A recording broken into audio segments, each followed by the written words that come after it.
अस्ट्रेलियामा 2वटा हेलिकप्टर ठोकिँदा 4 जनाको मृत्यु। यसरी ठोकिएको रहेछ हेलिकप्टर।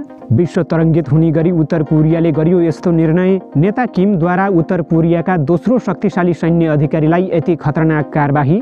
युक्रेनमा रुसले खतरनाक हमला गर्न लागेको युक्रेनी राष्ट्रपतिको गम्भीर खुलासा। पश्चिमा देशसँग गरे हार गुहार।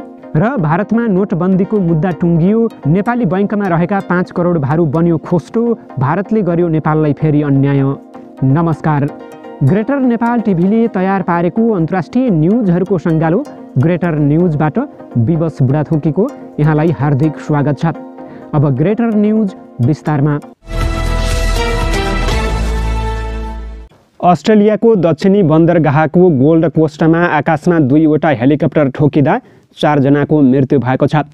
दुर्घटनामा 3 जना गम्भीर घाइते भएका छन्। एउटा हेलिकप्टर तटबाट केही फिट नजिकैको बालुवामाथि उत्तानो परेको थियो। दुर्घटनाका कारण 4 जनाले ज्यान गुमाएका छन् भने 3 जना गम्भीर घाइते भएका छन्। क्विन्सल्यान्डका प्रहरी सेवाका कार्यवाहक निरीक्षक ग्यारी वोरियलले जानकारी दिएका छन्। त्यस्तै दुर्घटनाग्रस्त हेलिकप्टरका पंखाहरू केही टाढा उछेटिएका थिए। दुर्घटना लगत्तै घटनास्थलमा उद्धार टोली र प्रहरी परिचालन गरिएको थियो। घटनाबारे अस्ट्रेलियाको यातायात सुरक्षा ब्युरोले अनुसन्धान सुरु गरेको छ। दुर्घटनालाई ब्युरोले मध्य आकाशमा ठोक्काई भनेको छ। यसैबीच अनुसन्धानकर्ताहरूले दुर्घटनाग्रस्त हेलिकप्टरको भग्नावशेषको जाँच गरिरहेका छन्। उत्तर कोरियाली नेता किम जोङ उनले दोस्रो शक्तिशाली सैन्य अधिकारी प्याक जोङ चोनलाई पदमुक्त गरेको कोरियाली सञ्चार माध्यमहरूले जनाएका छन्। सत्तारूढ वर्कर्स पार्टीको केन्द्रीय सैन्य आयोगका उपाध्यक्ष र पार्टी केन्द्रीय समितिका सचिव पाकको स्थानमा री योङ गिललाई चयन गरिएको छ। गत साता समितिको वार्षिक बैठकमा रीलाई नियुक्त गरिएको उत्तर कोरियाको सरकारी समाचार संस्था केसिएनएले जनाएको छ। चोङलाई हटाउनुको कारण खुलाइएको छैन। प्याङयोङले नियमित रूपमा आफ्नो नेतृत्वलाई परिमार्जन गर्छ र वर्षको अन्त्यमा हुने पार्टी भेलालाई प्राय कर्मचारी फेरबदल र प्रमुख नीतिगत निर्णयहरू घोषणा गर्न प्रयोग गरिन्छ। सरकारी टेलिभिजनले बैठकको क्रममा पाक टाउको झुन्डाएर पोडियमको अगाडिको पङ्क्तिमा बसेको देखिन्छन् भने अन्य सदस्यहरूले व्यक्तिगत मुद्दामा मतदान गर्न हात उठाएका छन्। पछि उनको सिट खाली देखाइएको थियो। किमको नयाँ वर्षको दिन आधिकारिक केसिएनए समाचार एजेन्सीले सोमबार जारी गरेको तस्बिरमा पनि उनी अनुपस्थित थिए। उक्त दिन किम आफ्ना हजुरबुवा र बुवाको शव राखिएको कुमसुसन प्यालेस अफ सनमा पुगेका थिए। आफूहरूलाई निरुत्साहित पार्न लामो समयसम्म रुसले ड्रोन हमलाहरू गरिरहने योजना बनाएको युक्रेनी राष्ट्रपति भलोदोमिर जेलेन्स्कीले दाबी गरेका छन्। इरानमा निर्मित शाहिद नामको ड्रोनबाट मस्कोले युक्रेनमाथि हमला गर्न लागेको विषयमा आफूले गुप्तचर रिपोर्टहरू पाएको राष्ट्रपति जेलेन्स्कीले दाबी गरेको बीबीसीले जनाएको छ। कियभमा रात्रिकालीन सम्बोधन गर्दै युक्रेनी राष्ट्रपति जेलेन्स्कीले लामो समयसम्म ड्रोन हमलाहरू गर्दै युक्रेनलाई सिध्याउने रुसी योजना रहेको उल्लेख गरेका छन्। युक्रेनमाथि रुसी ड्रोन हमलाहरू पछिल्ला दिनमा बढ्दो रहेको छ। मस्कोले पछिल्लो समय युक्रेनका विभिन्न शहर तथा ऊर्जा केन्द्रहरूमाथि हमलाहरू गर्दै आएको छ। जेलेन्स्कीका अनुसार युक्रेनी हवाई प्रतिरक्षा बलले सन् 2023का सुरुवाती दिनहरूमा इरानमा निर्मित 80वटा सम्म ड्रोनलाई खसालिसकेको छ। हामीले यो कुराको सुनिश्चित गर्नै पर्छ कि आतंकवादीहरूको अहिलेको लक्ष्यलाई पनि अरू लक्ष्यलाई जस्तै विफल पार्न आवश्यक सबै कदम चाल्नेछौँ उनले भने। अहिलेको समय भनेको हाम्रो आकाशको सुरक्षामा रहेका सबैजना अझ विशेष रूपमा त्यसमा केन्द्रित रहनुपर्ने भन्ने हो। हालै डोनबास क्षेत्रमा युक्रेनले थुप्रै रुसी फौजको ज्यान जाने गरी गरेको एउटा आक्रमणपछि युक्रेनी राष्ट्रपतिको पछिल्लो भनाई सार्वजनिक भएको हो। अधीनस्थ डोनेत्स्क क्षेत्रमा आफूहरूले गरेको एउटा हमलामा 400 रुसी फौज मारिएको युक्रेनले दाबी गरेको छ। युद्ध मैदानमा आफ्नोतर्फ क्षति भएको कुरा बिरलै स्वीकार गर्ने गरेको रुसले पछिल्लो पटक आफ्ना 63 जना फौज मारिएको बताएको छ।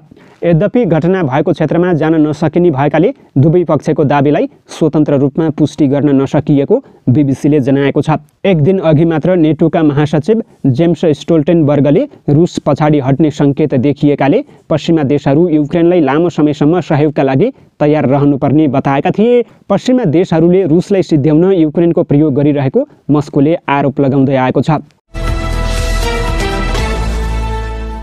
नेपालसँगको सम्बन्धलाई विशेष महत्त्व दिँदै आएको दाबी गर्ने भारतले भुटान लगायत राष्ट्रमा रहेका भारू प्रतिबन्धित गरेकै वर्ष सटही गरिदिएको थियो।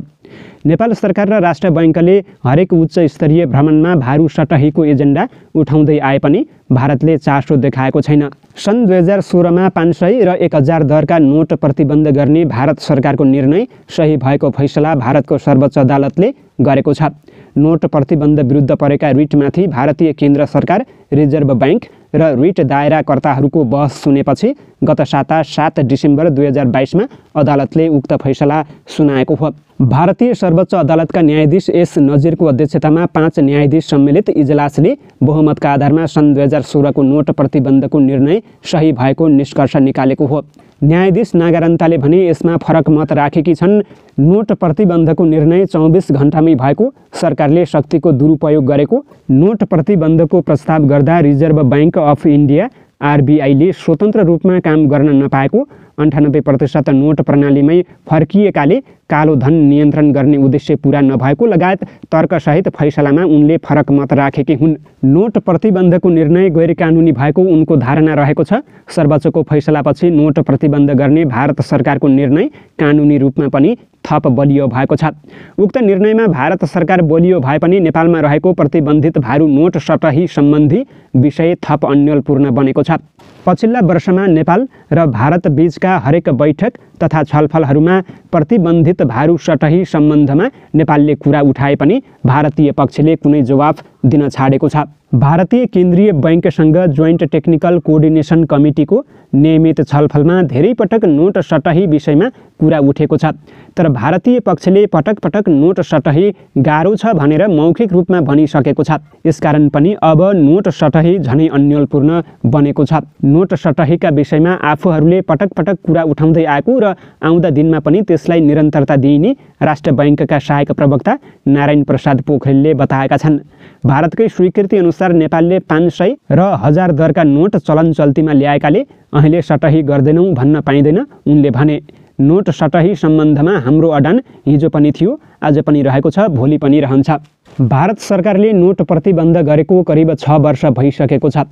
तर नेपालको बैंकिङ प्रणालीमा रहेका पुराना 500 र 1000 दरका भारू नोट साट्नेतर्फ चासो देखाएको छैन। नेपालतर्फको सम्बन्धलाई विशेष महत्त्व दिँदै आएको दाबी गर्ने भारतले भुटान लगायत राष्ट्रमा रहेका भारू प्रतिबन्धित गरेकै वर्ष सटही गरिदिएको थियो। नेपाल सरकार र राष्ट्र बैंकले हरेक उच्च स्तरीय भ्रमणमा भारू सटहीको एजेन्डा उठाउँदै आएको भए पनि भारतले चासो देखाएको छैन। पछिल्लो पटक पूर्व प्रधानमन्त्री शेरबहादुर देउवाको भारत भ्रमणका क्रममा पनि भारू सटही सम्बन्धी एजेन्डा उठेको थियो। त्यसमा पनि भारतका तर्फबाट सम्बोधन नभएको राष्ट्र बैंकले बताएको छ।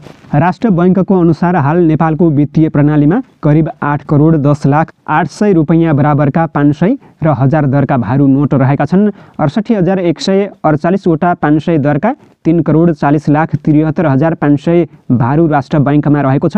16,552 वटा 1000 दरका र 1 करोड 65 लाख 52 हजार सहित कुल 5 करोड 6 लाख 29 हजार 500 भारू राष्ट्र बैंकमा रहेको छ।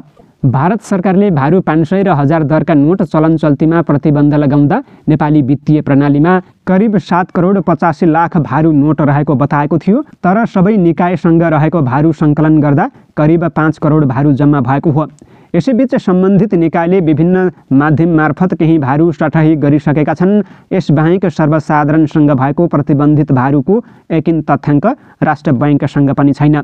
नोटबन्दी लगत्तै भारत सरकारले नेपालका सर्वसाधारणसँग भएका भारू नोट समेत साटिदिने आश्वासन दिएको थियो। तर पछि नोट वैध र अवैध छुट्याउने प्रणाली र संयन्त्र नेपालसँग नभएको भन्दै नोटबन्दी लागू हुँदाका बखत वित्तीय प्रणालीमा रहेका प्रतिबन्धित नोट मात्र साटिदिने बताएको थियो। नोट सटही सम्बन्धमा भारतको केन्द्रीय रिजर्भ बैंक आरबीआई, नेपाल राष्ट्र बैंकका उच्च अधिकारी र प्राविधिक टोलीले थुप्रै पटक ओहोर दोहोर समेत गरिसकेका छन्।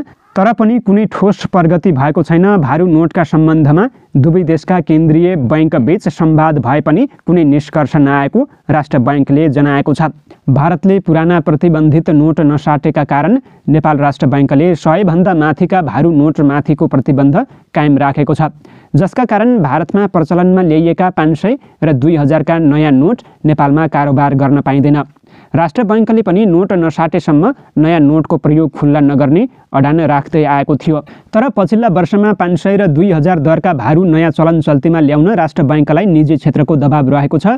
यही कारण नयाँ नोट चलाउने बारे राष्ट्र बैंकले 1-2 पटक भारतीय पक्षसँग छलफल पनि गरिसकेको स्रोतले बताएको छ।